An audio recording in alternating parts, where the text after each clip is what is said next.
Bonjour à tous, bienvenue dans le littoral. Il y a des jours où on préférait peut-être rester à l'abri, mais nous en fait dans le littoral on aime bien quand ça bouge la météo et quand il y a du clapot comme ça. Finalement c'est assez proche du sujet qui va nous occuper cette semaine puisque nous allons parler du temps des gardiens de phare. Temps ancien, depuis un an tous les phares sont automatisés. Le 1er janvier 2016, les derniers gardiens en place de l'île de Sein ont laissé les ordinateurs prendre le relais. Alors dans l'avenir, nos petits-enfants nous croiront-ils quand on leur dira 15 jours dans le passé, des gens vivaient sur des tours en pleine mer? Voici les Sentinelles de la mer, avec Amer comme amertume, un film de Lauriane Courson.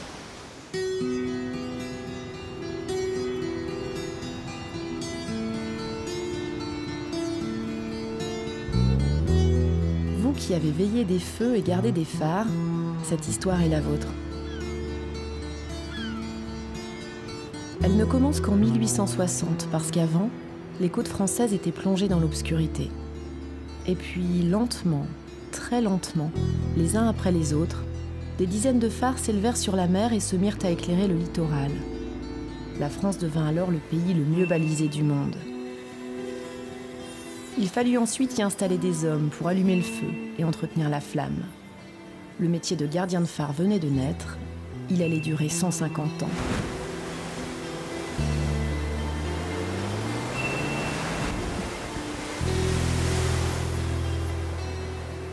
Quand ton grand-père craqua la première allumette du phare de Quéréon en 1916, imaginait-il que toi aussi tu deviendrais gardien de phare? Il s'appelait Louis Causan, comme toi. C'est bizarre, hein, la vie. Tu es allé sur Quéréon, l'Armaine, la Vieille et la Jument. Mais c'est à Sein que tu as commencé en sortant de l'école en 72. Tu es parti d'ici, de Bestré, un jour d'été. C'est à tout ça que tu pensais peut-être quand je t'ai proposé de reprendre le bateau avec moi, 45 ans plus tard.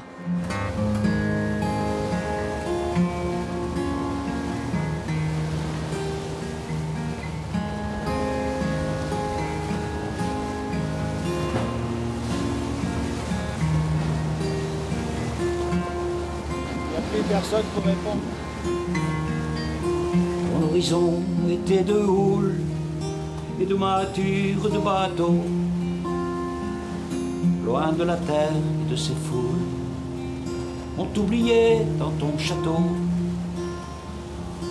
Tu habitais une carte postale, tu vivais au milieu de l'eau, loin des bureaux de capitale. On te remplace par un robot, gardien de phare à la dérive. Il te faut vivre avec ton temps. L'ordinateur qui te dirige ne sait rien des vagues d'Ouessant, ne sait rien des vagues d'Ouessant.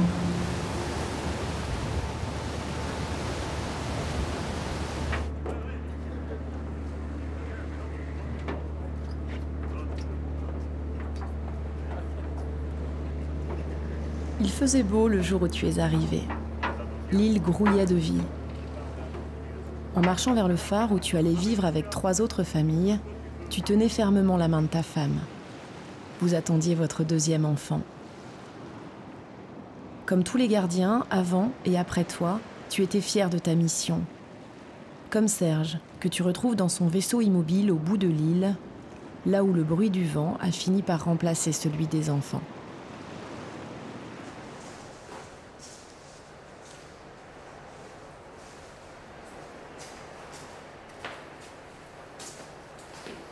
Ah, salut Serge. Ça va bien? Ça va? Ah ouais. Allez, rentre. Bien. Alors, bienvenue dans ton ancien phare. Ouais. C'est un peu le... C'est le chantier, quoi. Ah, c'est le chantier, ouais, c'est la fin. Ouais, c'est une... Ouais. C'est la fin d'une époque que tu as connue. C'est vrai. C'est la fin d'un métier aussi, hein. Ouais. Il y a une présence humaine au bout de l'île là, depuis 1839. 1839. Ouais. Et là, il n'y a plus personne, quoi.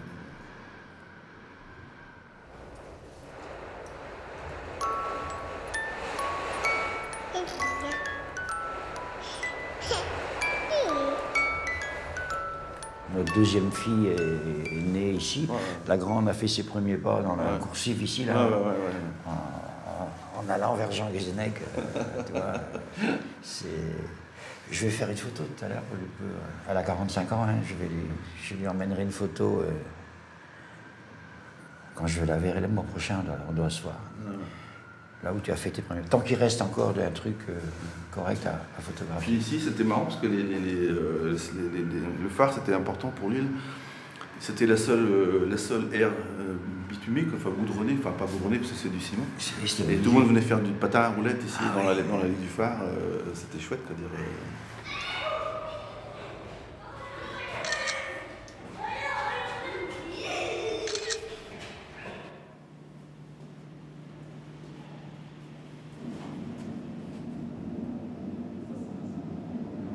Ça, c'est le nouveau gardien de phare.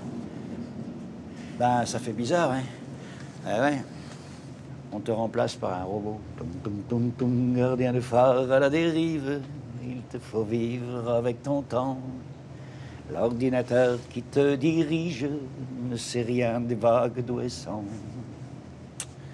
Eh ouais, fin de l'aventure. On a un bateau à prendre, on y va.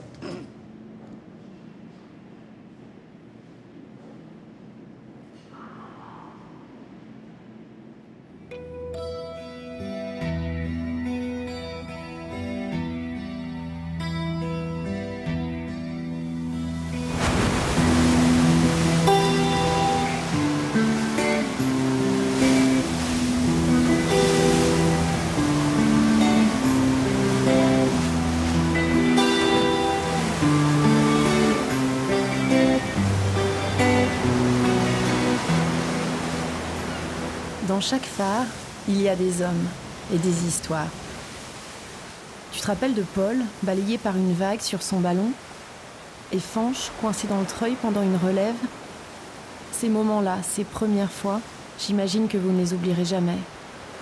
C'est sans doute grâce à elle que la légende des gardiens s'est construite peu à peu. Vous qui passiez alors 20 jours en mer et 10 à terre. 20 jours, c'est inimaginable, surtout à l'époque où vous étiez 3 gardiens là-haut, dans la petite cuisine d'Armen. T'avais un collègue qui disait « à 3, il y en a 2 de trop ». Et ce bruit de ta-ta-ta quand vous allumiez le groupe électrogène, moi qui pensais que vous viviez dans un silence monacal, je me demande toujours comment vous faisiez pour dormir. C'était plus petit qu'un bateau en fait, mais c'était un peu le même rythme quand même. Vous étiez 2 quarts, vous aviez chacun votre place, et vous vous réchauffiez comme vous pouviez.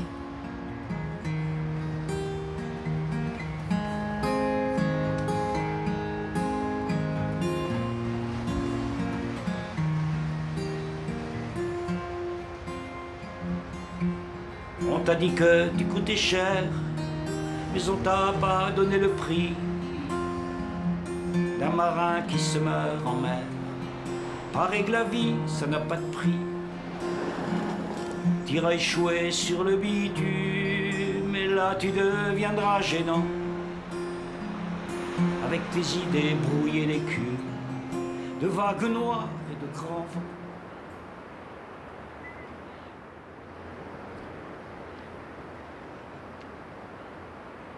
Hier, ils étaient en train de finir la mise au point du nouvel automate. Un petit truc de rien du tout, ça. C'est pour ça qu'il est en route, là. Là, ils font des essais, là, ouais. Et puis qu'il n'y a plus de gardien depuis le début de l'année, quoi. Voilà, depuis le 31 décembre à minuit, les gardiens sont partis. Et ils ont rendu la clé. Et donc, les techniciens sont sur place, hein, ils finalisent tout ça. Ils sont en train de remettre... de finaliser l'automatisation du phare de Saint, quoi. Voilà. Et sur Tavenec, on voit très bien, là, de vagues blanches qui montent de ressac, là, des à l'endroit où on débarque, en fait. Oui. Et là, il y a 3 mètres de levée, là-bas, quoi. C'est même pas la peine de s'approcher. Bah, tu mets un bateau en miettes, là, quoi. Ça se mérite, un endroit comme ça. C'est-à-dire que ça se laisse pas faire, hein.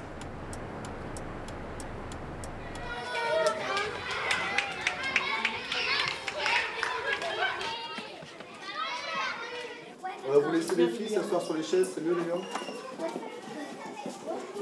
Bon, alors donc, je suis revenu vous voir accompagné de Louis Causan. Bonjour les enfants. Qui est un ancien gardien de phare des phares d'Iroise et qui lui a vécu à bord des phares en mer, et notamment à Quéréon. et qui est le parrain de notre opération de séjour sur le phare de Thévenec. Comment vous faisiez si parfois il y avait des vagues qui arrivaient sur vous? Le phare nous protégeait en fait. C'est le contraire d'un bateau, si tu veux. Dans le mauvais temps, sur un bateau, les marins se battent pour sauver le bateau, il faut manœuvrer, ils sont dans des états de stress, c'est très, très épuisant, très fatigant. On était encore plus attentifs, s'il est possible de l'être, à ce que tout fonctionne bien, parce que c'est dans ce mauvais temps que le marin a le plus besoin de nous. Parce que quand il apercevait le phare qu'entre deux creux de vague, il était important que le phare soit au maximum de sa puissance, que tout soit propre. On enlevait le sel des vitres de la lanterne pour que le feu soit le plus net possible, parce qu'on savait que le marin, à ce moment-là, il ne l'apercevrait que de temps en temps.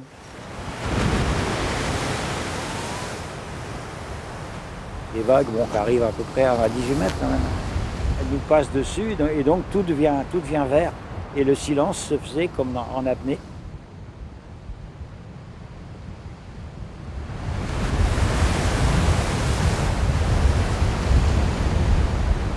Et là où tu perds tout ce que tu sais, tu l'oublies, qu'il reste que ton instinct. Déjà la fraction de seconde avant où tu passes sous l'eau, tu es sûr que tu vas mourir. Après, la vague passe, le fracas de la tempête reprend et la vie reprend naturellement. Mais ça te ramène à ta condition d'humain.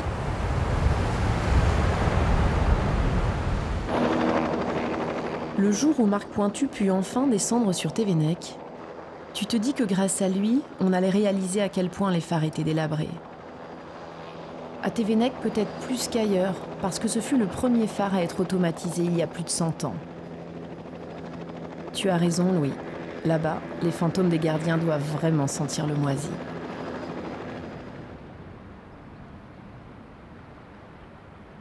En se lançant dans l'aventure avec son association, Marc avait une idée en tête. Rappeler combien vous, les gardiens, vous étiez indispensables à l'entretien des bâtiments. Vous ne faisiez pas qu'allumer un feu en rêvant à je ne sais quoi, non. Vous aviez une autre mission, ou plutôt plein d'autres missions. Peindre, essuyer, aérer, assécher et colmater ce que l'homme avait mis des années à construire, et ce que la mer grignotait chaque mois un peu plus.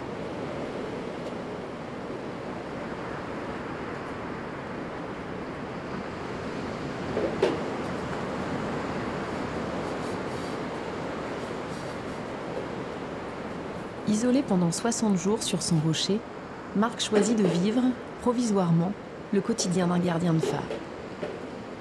Il ne reproduirait pas leurs gestes, non, c'était désormais impossible.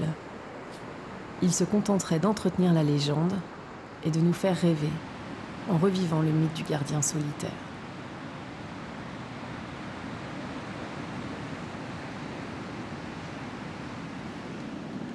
Pendant un moment, j'ai été de ceux qui s'inquiétaient sérieusement du devenir des phares. Évidemment, dès que j'ai entendu parler de faire des résidences d'artistes, ça m'a fait sauter de joie parce qu'il faut remettre du vivant dans les tours pour qu'elles retrouvent leur âme, en fait. Le phare, la lumière d'un phare, c'est d'abord une victoire contre l'obscurité. Si en plus de la lumière du phare, il y a la lumière de la fenêtre, de la cuisine, ça veut dire que des choses ont changé. Ce que l'automatisation des phares a enlevé à la jeunesse d'aujourd'hui, c'est le droit de rêver, assis comme on est là ce soir, et en regardant vers le large, et de rêver, de se poser la question, mais comment on vit là-dedans? Qu'est-ce qu'on y fait d'abord? Mais comment on vit là-dedans? Parce que ce n'est pas qu'un travail, c'était aussi une manière de vivre.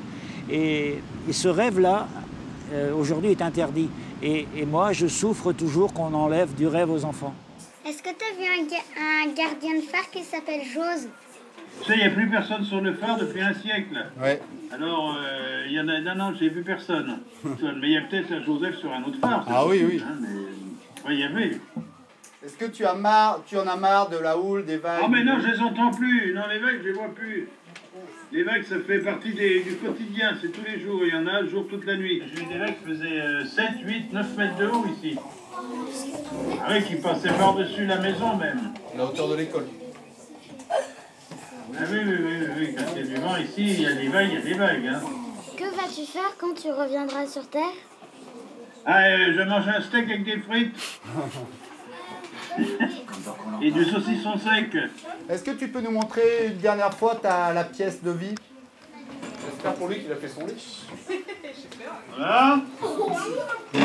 Vous voyez un peu? Oui, oui, oui, on voit. Et la bâche au-dessus, vous voyez? Il n'y a pas de toit. Hein. C'est que la bâche, oui. Ouais. Voilà, c'est mon lit. Ouais. Ah, puis le plafond, là, on a mis une bâche au plafond. Et puis là, là c'est...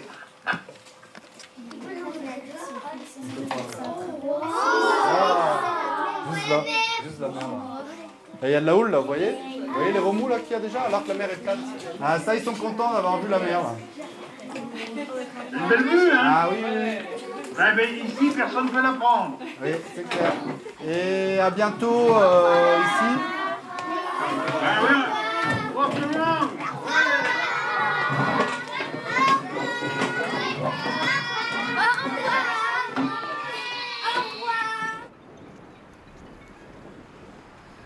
Tu crois qu'un jour, les enfants ou les navigateurs s'étonneront que des hommes aient pu vivre dans des tours en pleine mer? Ton ami Eugène Riguidel dit avec optimisme que les phares resteront des guides éternels et naturels dans le paysage maritime. Parce que la lumière est infaillible selon lui, contrairement à l'informatique. Toi, Louis, tu aimes évidemment cette idée de guides éternels. Mais je crois que tu aimes surtout rappeler que d'un côté ou de l'autre de la lumière, que tu sois le gardien éclaireur ou le navigateur éclairé, vous êtes avant tout, tous, des frères de la côte. Tous les marins étaient tes frères, d'un clin d'œil tu les saluais. Parfois tu enviais leurs galères, longtemps des yeux tu les suivais. Et de ton vaisseau immobile, ancré à jamais au rocher, ton âme voguait vers des îles de sable blanc, de cocotiers. Gardien de phare à la dérive, il te faut vivre avec ton temps. L'ordinateur qui te dirige ne sait rien des vagues d'ouessant, ne sait rien des vagues d'ouessant.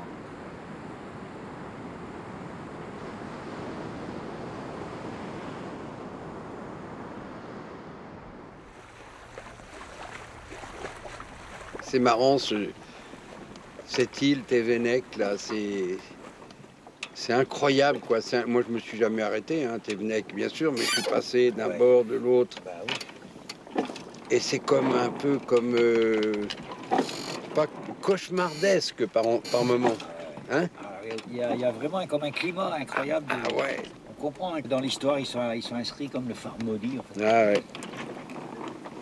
Mais alors, je crois qu'il y a un gardien qui est devenu fou, non? Je sais pas, non, c'est pas ça? Oui, non, enfin, oui, qui est descendu dérangé, mais il fallait être un peu fou déjà pour postuler à un poste tout seul là pendant des années. Ouais. Donc voilà, il y avait des prédispositions, à mon avis. Nous, on va aller à Saint. Donc on va remonter dans le secteur blanc de Thévenec ici pour aller chercher ici, et du coup on verra la vieille verte. Ouais, oui. Et on va aller chercher la vieille devenant blanche, ici, hein, jusqu'à ce qu'on trouve le secteur blanc du Maine-Brial. Ouais. Et là, on rentre par là, ou on va jusqu'à chercher Cornac-Braden et on descend par Esaudi. J'ai entendu souvent des gens dire ça, quoi. Ah ben, quand c'est vert, c'est bon, c'est rouge, c'est pas bon. Non, il ne faut pas raisonner comme ça, tu te mets en danger, parce que là, on va naviguer dans du rouge, on va naviguer dans du vert, on naviguera dans toutes les couleurs. Il faut comprendre le système dans son ensemble. On peut pas prendre un seul phare et dire ouais, il est blanc, je peux faire route, quoi. Non, pas forcément.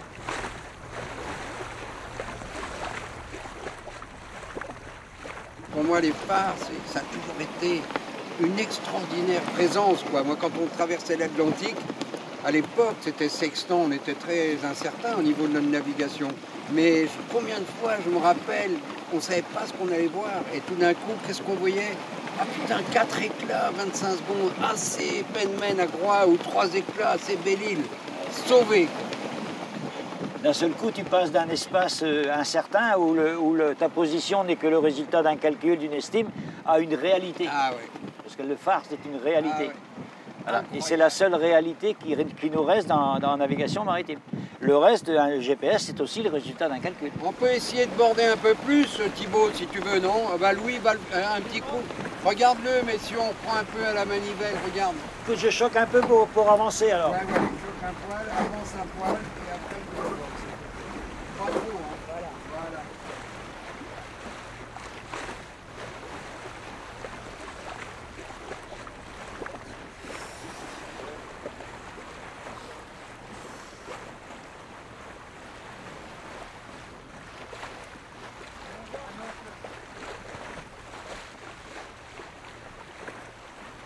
Là, ouais. Ah, le ciel est magnifique, là, quand même. Hein.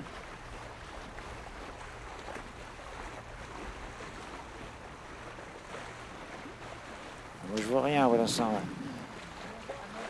À part la plate, quoi.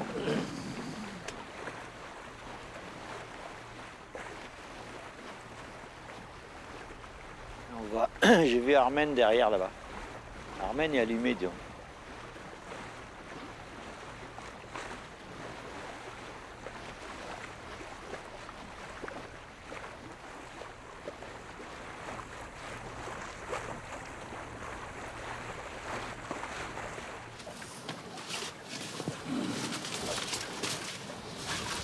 Ah, c'est petit, hein, comme ma carte.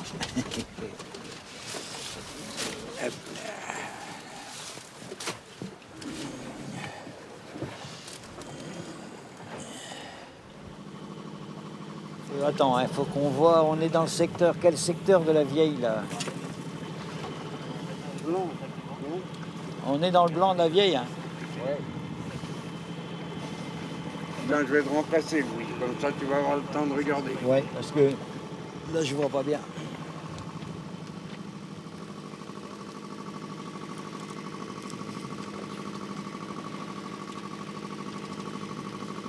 Tiens, il est en train de passer blanc. Voilà. Allez, cap dessus. On est dedans, là, non? Quasiment. Quasiment. Allez. On va dans le blanc. Tu fais cap dessus. On va dessus, je...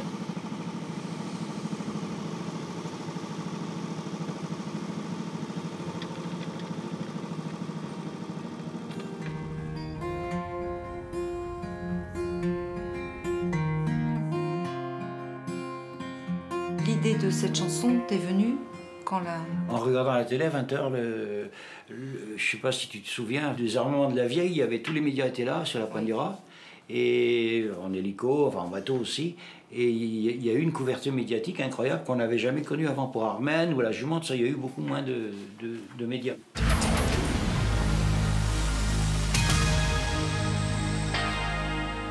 Les titres du journal de ce mercredi 8 novembre. Le phare de la vieille est maintenant automatisé. L'une de nos équipes a suivi la dernière relève ce matin. Et c'est ce soir-là que j'ai compris, moi, que les journalistes avaient raison. Eux, ils savaient bien que le métier était fini et c'est pour ça qu'ils étaient là.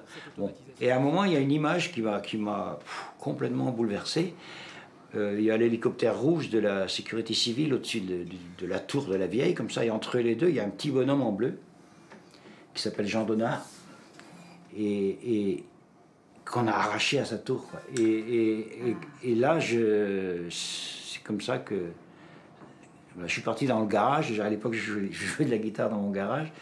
Et puis voilà, ça a donné ça, quoi.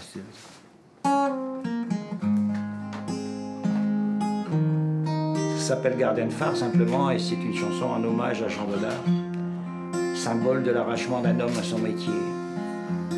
Ton horizon était de houle et de mâture de bateaux, loin de la terre et de ses foules. On t'oubliait dans ton château.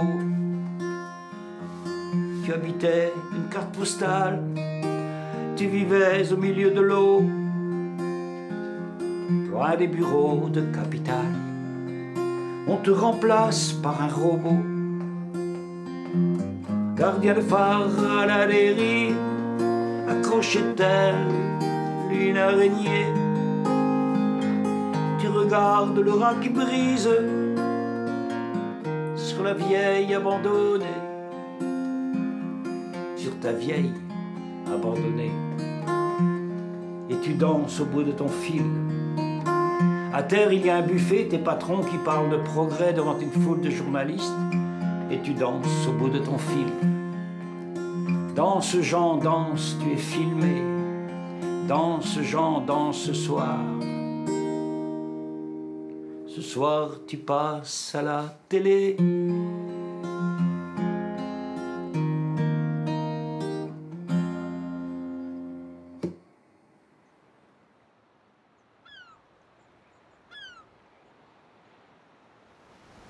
Il y a beaucoup d'émotions dans ce film de Lauriane Courson. C'est pas facile de conclure derrière, je sais pas ce qu'il faut dire, c'est la vie, c'est le progrès. Enfin bref. Bon, Littoral, c'est terminé pour aujourd'hui, mais n'oubliez pas que nous pouvons nous retrouver sur Internet. Salut à tous.